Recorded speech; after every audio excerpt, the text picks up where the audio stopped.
우리 찬송가 211장입니다. 211장 찬양하겠습니다.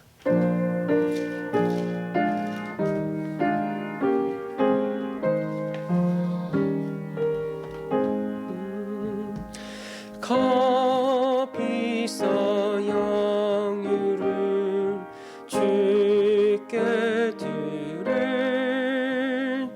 막달라 마리아 본받아서 향기로운 산제물 주님께 바치리 사랑의 주 내 주님께 연약한 자에게 힘을 주고 어두운 세상에 빛을 비춰 성실과 인내로 내 형제 이끌리 사랑의 주 내 주님께 두려운 마음에 소망 주고 슬픔에 쌓인 자 위로하며 길 잃은 자들을 친절히 이끌리 사랑의 주 내 주님께 인생의 왕운이 깃들어서 이 땅의 수고가 끝날 때에 주님을 섬기다 평안히 가리라 사랑의 주 내 주님께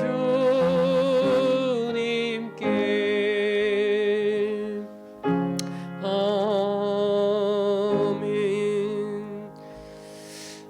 사단기 거리두기가 한 달째가 지나가고 있는데도 확진자 수가 줄어들지 않습니다. 어제도 1,700명, 1,800명 확진자가 발생했고 우리나라뿐만 아니라 잠잠해졌던 유럽이나 미국도 지금 걷잡을 수 없을 정도로 확진자가 늘어가고 있습니다. 이에 대한 필요한 백신도 필요하겠고 이 치료제도 필요한데 하나님께서 이 땅을 온 세상을 불쌍히 여겨 주옵소서. 이 확진자가 또 많이 발생하다 보면 이 중증 환자들도 늘어나고 있습니다. 죽고 결국 목숨을 잃는 사람들도 발생하게 되는데 하나님께서 이 세상을 불쌍히 여겨 주셔서 이 피할 길을 열어주시고 다시 일상을 되찾고 또 많은 사람들이 하나님의 품으로 돌아올 수 있는 그런 생명의 길이 열리게 하여 주옵소서. 우리 시간에 한번 이 코로나를 생각하면서 함께 하나님의 긍휼과 은혜를 구하겠습니다. 하나님 아버지, 코로나 상황이 날로 심각해져 가고 있습니다. 이제 좀 그만 멈출 줄 알았는데, 진전 잠잠해질 줄 알았는데 알파, 델타, 감마 이런 많은 바이러스, 변종 바이러스들이 일어나서 걷잡을 수 없는 속도로 확산되고 있습니다. 우리나라도 2,000명에 가까운 사람이 매일 확진되고 있으며 저 유럽과 미국에서도 정말 많은 사람들이 큰 고통을 겪고 있는 걸 보게 됩니다. 백신을 맞았음에도 또 백신을 뚫고 들어 감염되는 사례들이 일어나고 있으며 하나님 걷잡을 수 없는 큰 고통을 겪고 있습니다.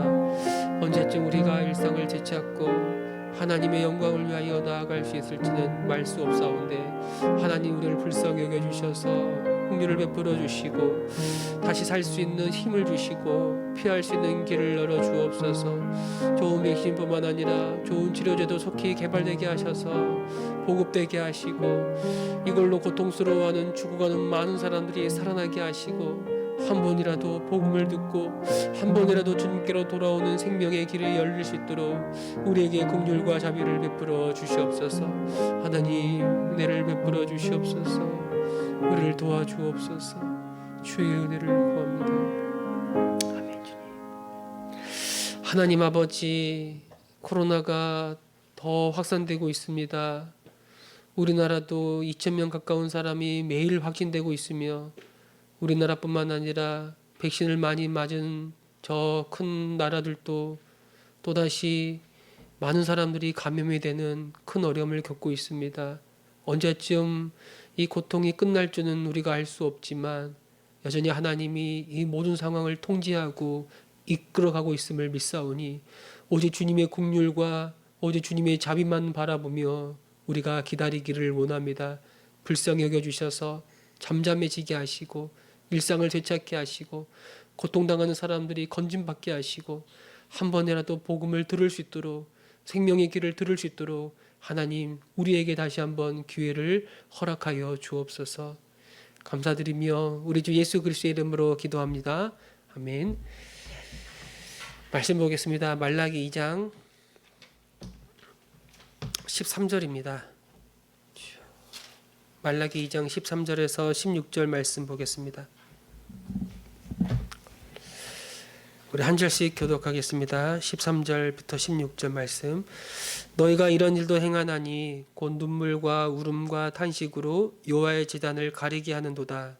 그러므로 여호와께서 다시는 너희의 봉헌물을 돌아보지도 아니하시며 그것을 너희 손에서 기꺼이 받지도 아니하시거늘 어찌 됨이니까 하는도다. 이는 너와 내가 어려서 맞이한 아내 사이에 여호와께서 증인이 되시기 때문이라. 그는 내 짝이요 너야 서약한 아내로되 내가 그에게 거짓을 행하였도다. 그에게는 영이 충만하였으나 오직 하나를 만들지 아니하셨느냐? 어찌하여 하나만 만드셨느냐? 이는 경건한 자손을 얻고자 하심이라. 그러므로 내 심령을 삼가 지켜 어려서 맞이한 아내에게 거짓을 행하지 말지니라. 이스라엘의 하나님 여호와가 이르노니 나는 이혼하는 것과 옷으로 학대를 가리는 자를 미워하노라. 만군의 여호와의 말이니라. 그러므로 너희 심령을 삼가 지켜 거짓을 행하지 말지니라. 아멘. 이 포로 귀환 이후에 이스라엘 백성은 안팎으로 큰 어려움을 겪고 있었습니다. 이 내부적으로는 경제적으로 큰 환란을 겪고 있었고 또 외부적으로는 이스라엘을 조롱하고 침범하는 그런 이방 세력들이 호시탐탐 이스라엘을 엿보고 있었습니다. 그렇다면 이 사람들은 하나님의 백성들은 더더욱 하나님의 은혜를 구하고 하나님 앞에 엎드리고 하나님의 그 언약을 붙잡아야 했는데 반대로 이 사람들은 하나님을 떠나고 이 세상을 따라 이 세상의 길을 걷고 세상 속에서 자기들이 살 수 있는 길을 찾아간 거예요. 이 하나님께 드리는 제사 제도가 무너졌다라는 걸 살펴보았습니다. 제사장도 있고 여전히 제사를 드리고 있지만 그들은 하나님 앞에 정결하고 깨끗한 곳으로 나아가는 게 아니라 저는 것 어떤 병든 짐승을 가지고 나아가고 아주 더러운 떡을 하나님께 드리고 있는 거예요. 이런 제사 제도가 무너지는 그 원인을 보면 이 제사장에게 그 이유가 있다고 말할 수가 있어요. 이 제사장들은 하나님의 율법을 통해 보여주셨던 이 하나님의 거룩함 앞에서 우리가 얼마나 큰 죄인인지를 알려 주어야 했던 거예요. 죄가 무엇인지 안다면 죄가 하나님의 영광을 가리고 온 이스라엘 사람들을 병들게 하는지를 정확히 본다면 이 죄의 문제를 소홀히 여길 수가 없는 거예요. 이를 제대로 알지 못하고 이걸 제대로 전하지 못하니 이 제사 제도가 무너질 수밖에 없었던 거예요. 이 제사를 드리러 오는 사람들에게 율법을 철저히 가르치면서 어떻게 살아가는 것이 하나님의 뜻인지를 아주 분명하게 전달해야 했던 거예요. 그러나 이 제사장들에게는 이 말씀이 없었어요. 하나님의 그 거룩과 하나님의 영광을 드러내는 이 거룩한 지식이 이들에게는 없어요. 이 거룩한 지식을 잃어버릴 때 어떤 일들이 일어나는가? 제사를 소홀히 여길 뿐만 아니라 그 일상생활 속에서도 이 세상을 따라가는 아주 불순종의 모습이, 이 불순종의 열매가 맺을 수밖에 없다라는 게 계속해서 이야기하고 있는 겁니다. 여러분, 하나님을 아는 지식, 거룩한 지식을 잃어버릴 때 이러한 영적인 문제, 하나님을 알지 못하는 영적인 문제는 결국 사회 문화, 온 가정의 타락으로 이어지게 되는 거예요.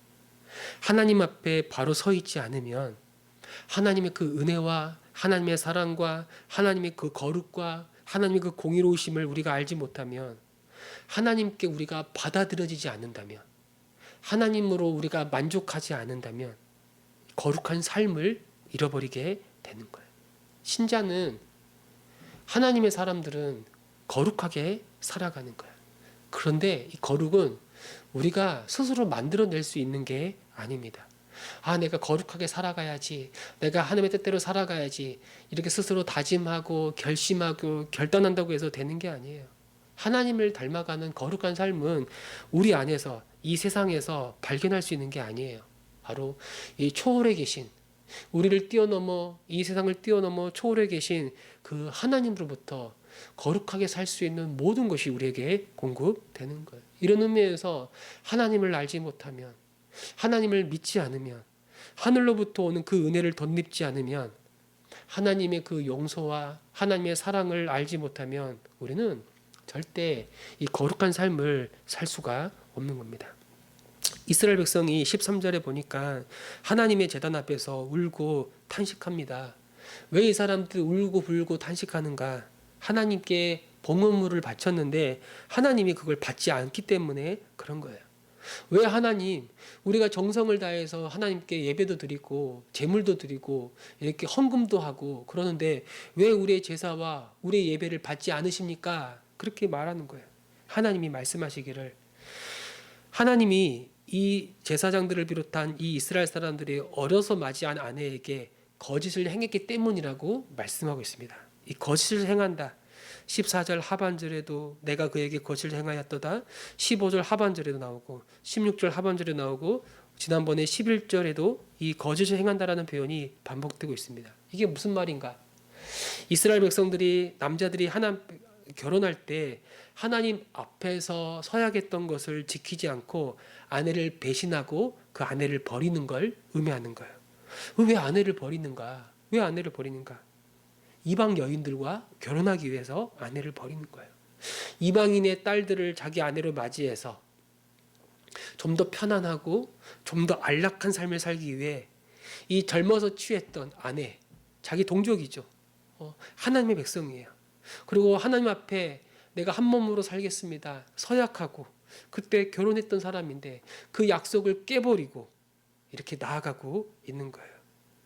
근데 이 사람들이, 이 남자들이 이렇게 아내를 버리고 이방 여인을 아내로 맞이하면서도 여전히 제사 드리고 여전히 하나님께 나아가 봉헌물을 드리는 거예요. 그 제단 앞에서 울고 불고 탄식으로 나아가는 거예요.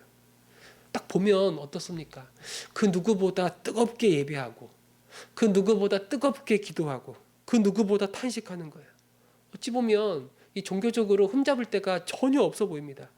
제사 드릴 때, 예배 드릴 때 이 사람들을 보면 이 사람들처럼 정말 진실하고 아주 신실하고 믿음이 있어 보이는 사람이 없어요. 그러나 하나님이 이 사람들의 제사를 받지 않으시는데 이 사람들의 그 일상을 들여다보면 이들은 아내를 버리고 이방 여인을 취하는 거예요. 이방 여인을 취한다. 이건 세속주의를 가리키는 거예요. 이 세상을 따라가는 겁니다. 세상을 따라가. 심지어 아내를 학대하고 아내에게 폭력까지 행했다라고 그렇게 말하고 있어요. 아마 이방인 아내에게 폭력을 행사한 게 아니라 기존의 자기 아내, 자기 동족인 이스라엘 사람들, 그 아내에게 이런 폭력을 행했다라고 말할 수 있습니다. 이런 사람들이 드리는 제사를 하나님이 받지 않으셔.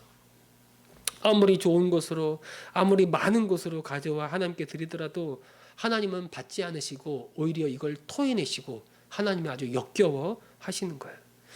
이방 여인과 결혼하면 그 당시에는 아주 경제적으로 안정된 삶을 누립니다. 아주 풍요를 누리고, 그래서 어떻습니까? 하나님께 나아갈 때도 아주 많은 봉헌물을 가지고 나아갈 수 있어요. 근데 하나님이 그걸 받지 않으시는 거예요. 아내를 학대하고 폭력을 일삼고 이걸 감추기 위해서 옷으로 감추고, 그래서 아무 문제 없이 아주 멀쩡한 모습으로 제단에 나오더라도 하나님께서 그 사람의 예배를 받지 않으시는 거예요. 뭐 하나님께 나가기만 하면 됩니까? 뭐 봉헌물을 많이 드리면 괜찮습니까? 뭐 형식적으로 드리기만 하면 문제가 없습니까? 마치 우리가 뭐 땀을 많이 흘리고 목욕하지 않으면 찝찝한 것처럼 하나님께 나아가지 않고 예배드리지 않고 제사드리지 않고 이런 종교적인 의무를 행하지 않으면 찝찝하니까 제사도 드리고 헌금도 드리고 봉헌물도 드리고, 혹시 이 사람들이 이렇게 생각하는 게 아니었는가? 이들은 하나님께 경배한다고 말하지만 실상은 하나님을 하나님으로 여기고 있지 않아요. 하나님을 경멸히 여기고 있는 거예요. 하나님을 두려워하지도 않습니다. 하나님이 어떠한 분인지, 우리에게 무엇을 원하시는지 아무것도 모르고 있어요. 아무것도 몰라요. 겉으론 하나님의 백성이라 말하지만 실상은 이방 사람들과 다를 바가 하나도 없는 거예요. 입술로는 경건을 이야기하지만, 입술로는 거룩을 이야기하지만, 입술로는 하나님을 말하지만 실상은 거룩과 경건의 능력을 다 잃어버리고 이방인과 다를 바가 없는 불순종 가운데 살아가는 그런 모습들. 살아있는 것처럼 보이지만 실상은 죽어있는 자로 살아가는 게 오늘 본문에 등장하는 이스라엘 백성들의 모습인 거예요. 여러분, 하나님을 향한 믿음, 그 진실한 마음을 우리는 무엇으로 증명할 것입니까? 우리의 믿음은 어떻게 열매 맺는가? 종교 생활이 아니에요. 물론 우리가 예배를 드리는 걸 소홀히 여길 수는 없어요. 그러나 정말 우리의 믿음은 어떻게 드러나냐면 우리 일상생활 속에서 다른 지체들과 다른 사람들과의 관계에서 우리의 믿음이 드러나는 거예요. 다른 지체들과의 관계에서, 우리의 가정에서, 우리의 직장에서 이게 다 드러나는 거예요. 우리는 가정에서 정말 신실한 사람으로 살고 있는가? 우리는 우리 직장에서 신실한 사람으로 살고 있는가? 우리는 다른 지체들과의 관계 안에서, 다른 사람들과의 관계 안에서 정말 신실한가? 어디서 무엇을 하든지 이 코람되어 하나님 앞에서 살아가고 있는가? 정말 하나님의 뜻을 구하고 하나님의 뜻이 나를 통해서 이루어지기를 소망하면서 정말 그 자리에서 순종하는가? 정말 거룩하게 살기를 원하는가? 그래서 이웃을 내 몸처럼 아끼고 사랑해서 나를 기꺼이 내어주고자 하는가? 그 섬김을 위해서 어떤 희생이라도 치르고자 하는가? 여러분, 하나님을 향한 믿음과 하나님을 향한 그 예배는요, 우리의 모든 삶과 서로 연결되어 있는 거예요. 정말 예배 가운데서 하나님을 만나고 주의 은혜를 깨닫고 철저히 회개하고 돌이킨 사람들은 그 일상생활 속에서도 하나님의 거룩한 뜻을 알고 그 뜻대로 살아가고자 몸부림치는 거예요.